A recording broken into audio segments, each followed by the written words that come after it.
think we fundamentally misunderstand conspiracy theories and think of them as this kind of fringe sideshow, to be mocked and laughed at. But conspiracism and that way of thinking, almost, a theological, religious belief that something happened and there's no way that it's going to be disproved, is pervasive in politics and is really central to the American experience going back to the Revolution. This vaccine conspiracy theory is one of the most dangerous and one of the least understood.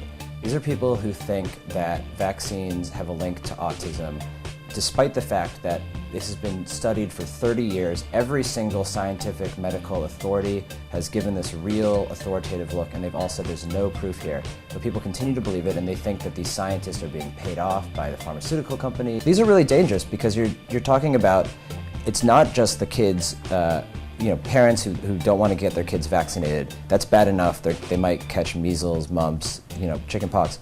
But that also infects kids that they're around, their classmates. If they get the chicken pox, they can spread that to other people. So you're talking about children's lives are on the line here because people don't want to get their kids vaccinated based on a notion that is completely false.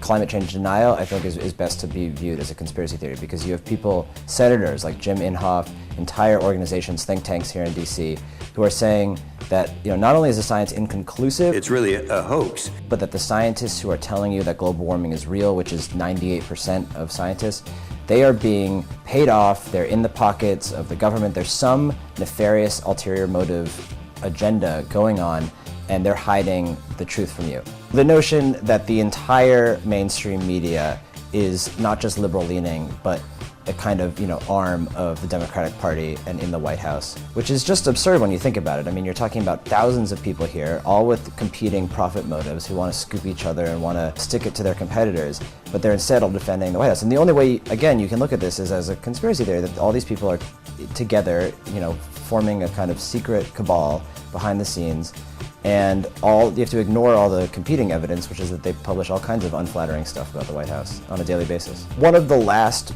places where it's okay to be discriminatory in culture today is against Muslims. It's kind of on the fringe, but you see it a lot in conservative circles, and it's this notion that any Muslim, all Muslims, are advancing a kind of radical Sharia law, Islamic law, that they want to impose on the country, and that all of these mainstream Muslim organizations like CARE, which are kind of the advocacy organizations for these groups, are actually front groups for Hamas and for Hezbollah, and they're sneaking in. There's a whole cottage industry of bloggers and activists and thinkers who have made a lot of money advancing this notion. It's a pretty dangerous notion, and something that would not be accepted if they were talking about Jews or black people or any other minority. So you see these kinds of narratives all the time, and when you hear them in real life, it becomes more believable.